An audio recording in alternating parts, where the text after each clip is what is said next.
So, hello everyone, this is Yash and thank you for being here. जैसा कि आपको thumbnail और title से समझ में आ गया होगा कि मैं किस बारे में बात कर रहा हूँ. This is all about my experiences for NEET 2025. NEET 2025 नाम से बच्चे काँप रहे हैं. इसका पेपर जो है वो अभी तक के इतिहास में सबसे टफ पेपर रहा है फिजिक्स की वजह से. एंड फिजिक्स की वजह से इतना पैनिक हो गया है बच्चों को बिकॉज फिजिक्स के लिए कोई तैयारी नहीं था. इतने अच्छे बच्चे भी आसान आसान क्वेश्चंस इस वजह से प्रैक्टिस कर रहे थे क्योंकि उनको यही बता दिया गया था कि पेपर आसान आ रहा है एंड आपको 680 लाना है, 680 प्लस लाना है, 690 प्लस लाना है. कोई टफ क्वेश्चंस के बारे में बात ही नहीं कर रहा था. फिजिक्स का paper was really very tough and मैं देख रहा हूं बहुत सारे बच्चे अभी भी निराश हैं. क्यों निराश हो भाई? तुम्हारा ही पेपर खराब नहीं गया है, सबका पेपर खराब गया है. क्यों निराश हो रहे, क्यों रो रहे हो? मैं अभी एक जूनियर से बात कर रहा था, वो पता नहीं क्यों परेशान है. उसने मेहनत करी, उसके मार्क्स भी ठीक ठाक आ रहे हैं, पता नहीं क्यों परेशान है. भाई तुम्हारा ही पेपर नहीं गया है खराब, सबका पेपर गया है. समझो इस बात को, क्यों परेशान हो रहे हो? एंड अब तो ये टाइम है यार, अब चिल करो. 1 महीने प्योर हम लोगों को मिल रहे हैं ताकि हम चिल करें, रिलैक्स करें. बहुत मेहनत कर ली भाई, बहुत मेहनत कर ली. मैं सच बताऊं, 1 हफ्ते में केवल कैफिनेटेड ड्रिंक्स में पे रहा, एनर्जी ड्रिंक पी रहा था, कॉफी पी रहा था, बट किसी तरीके से मैं अपने आप को अलाइन कर रहा था कि मैं ज्यादा से ज्यादा कंप्लीट कर सकूं. लास्ट के 3 डेज में पूरे 80 चैप्टर पढ़ डाले. तो ये सब हम लोगों की मेहनत है एंड उसका रिजल्ट कहीं ना कहीं दिखेगा. ये हम कर्म कर रहे हैं एंड हम लोगों को फल मिलेगा ही मिलेगा. जिन्होंने मेहनत करी है सबको मिलेगा एंड कट ऑफ बहुत कम जाने वाली है. मैं दावे के साथ कह रहा हूं कट ऑफ बहुत कम जाने वाली है क्योंकि मेरे जो कोचिंग के टॉपर्स हैं ना, उनके भी मार्क्स 500 to 550 में आ रहे हैं. एंड मैं आकाश जैसे इंस्टीट्यूट्स की बात कर रहा हूं एंड उनके CSTs में 670 आते थे, उनके 530 आ रहे हैं, 520 आ रहे हैं. अच्छा, फिजिक्स के पेपर की वजह से किन बच्चों को ज्यादा प्रॉब्लम हो रही है? केमिस्ट्री वीक थी, मेरी केमिस्ट्री वीक थी. मेरी केमिस्ट्री 130, 135, 140 आते थे टेस्ट में, CSTs में आकाश के. एंड नीट में भी मेरे ऐसे ही है. लेकिन मैं बता देता हूं, मैं केमिस्ट्री में थोड़ा सा वीक था, मेरी केमिस्ट्री थोड़ी सी वीक थी. मेरी केमिस्ट्री में CSTs में आकाश के 135, 130, 140, कभी कदार 150 भी टच किया, 155 भी टच किया, लेकिन मैक्सिमम 130 to 140 रहता था. जो कि नीट में भी दिखा कि हाँ मेरे मार्क्स जो हैं वो 130 के ही अराउंड आए. बट फिजिक्स में मैं अबव एवरेज लाता था. मेरे 155 प्लस थे, मेरे 150 प्लस हमेशा रहते थे.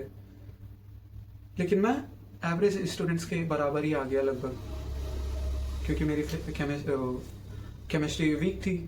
केमिस्ट्री एवरेज स्टूडेंट्स की 150 के ही अराउंड रही होगी एंड इसी वजह से मेरे मार्क्स कम आ गए. So this is guidance to all the NEET 2026 aspirants कि आप सारे सब्जेक्ट्स को इक्वल इंपॉर्टेंस दीजिए. जो वीक चैप्टर्स हैं उनको अच्छे से पढ़िए, लेकिन कोई भी टॉपिक आप वीक मत रखिए.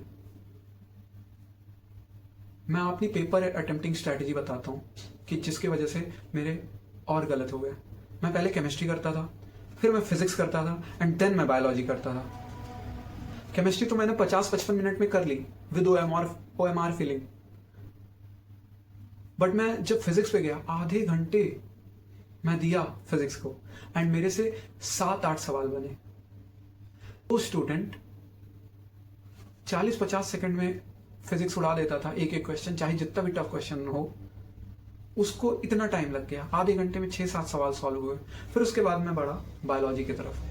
तो जब फिजिक्स में मेरे आधे घंटे में केवल 7 से 8 सवाल हुए, तब मैं बायो पे बढ़ गया. क्यों? क्योंकि भाई बायो भी तो करनी है, तो बायो पे बढ़ा. जल्दी जल्दी की वजह से मैं बायो को भी खराब कर दिया. बायो भी मेरी मतलब बहुत सारी सिली मिस्टेक्स हो गई, जिसको मैं रात में सोते समय भी मैं सही कर लेता. उन क्वेश्चंस को मैं गलत कर दिया. आप मेरी स्क्रीन पे देख सकते हो उस क्वेश्चंस को, कितना बेकार हो गया. तो जितने सारे लोग ये कह रहे हैं ना कि फिजिक्स ही तो टफ थी, बाकी में क्यों प्रॉब्लम हो गई, ये है पैनिक. इतना टफ दे दो कि अदर क्वेश्चंस भी हो जाएं.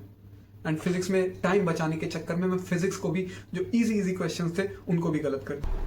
तो जितने लोग कह रहे हैं कि कट ऑफ जो है वो 580 जाएगी, 560 जाएगी, 570 जाएगी, नहीं हो सकता भाई। मेरे जो कोचिंग में पिछले साल जिसके मार्क्स 647 थे ना, उसके मार्क्स इस बार 560s में आए हैं। जिन बच्चों के नंबर टेस्ट में 670 680 रहते थे, उनके नंबर 530 520 से आए हैं। सिलेक्शन उनका नहीं होगा तो किसका होगा भाई? किसका होगा सिलेक्शन? जब बच्चे ही नहीं हैं तो क्या गवर्नमेंट सीट वैसे ही चली जाएगी? क्या वेस्ट चली जाएगी? आप जितने भी व्यूअर्स मेरे देख रहे हो जिनके मार्क्स 450 प्लस हैं, प्लीज होप मत छोड़ो, आपका सिलेक्शन अभी भी हो सकता है। तो ये सब छोड़ दीजिए।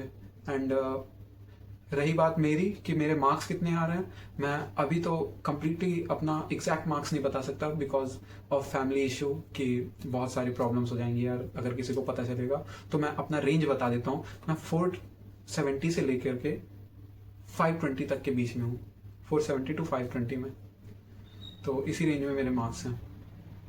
सो यस, कम है बट अभी कुछ भी हो सकता है। एंड प्रे करिए, जितने भी लोग हैं सारे लोग प्रे करिए कि कट ऑफ कम ही जाए बिकॉज बहुत प्रॉब्लम हो गई।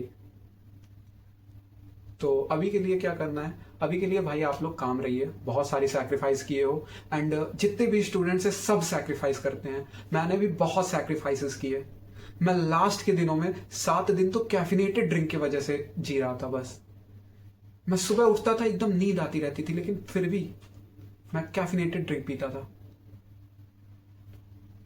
तो ये सब तो छोड़ दीजिए आप कि मैंने मेहनत नहीं करी होगी या ये सब। सबने मेहनत करी एंड सबका पेपर खराब हुआ है, केवल आपका नहीं हुआ है। एंड सैक्रिफाइसेस सबने करे हैं, तो अब उन सैक्रिफाइसेस को ओवरकम करने की बारी आई है। अब आप लोग अपनी मनपसंद चीजें करिए। जिन चीजों को आप लोगों ने छोड़ रखी थी अब आप वो सब करिए। जिम जाइए, गेमिंग करिए, खेलिए कूदिए, म्यूजिक सीखिए, डांस सीखिए, जो मन कर रहा है करिए।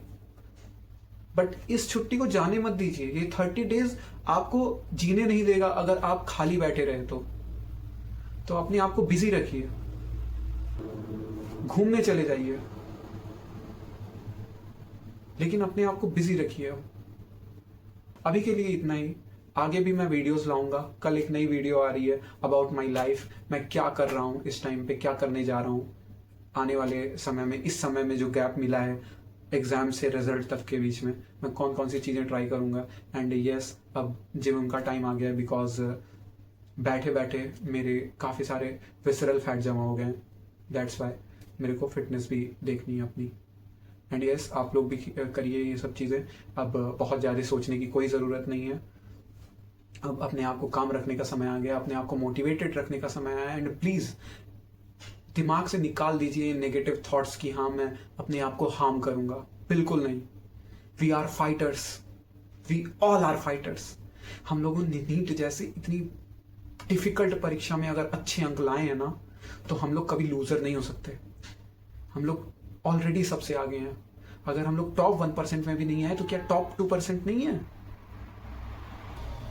टॉप 3% नहीं है ना? टॉप 5% नहीं है? तो हम लोग आगे कर सकते हैं कि नहीं कर सकते हैं? तो अपने आप को जगा के रखिए, अपने आप को जगाइए। अब अपने आप को मोटिवेट करने का टाइम आया है।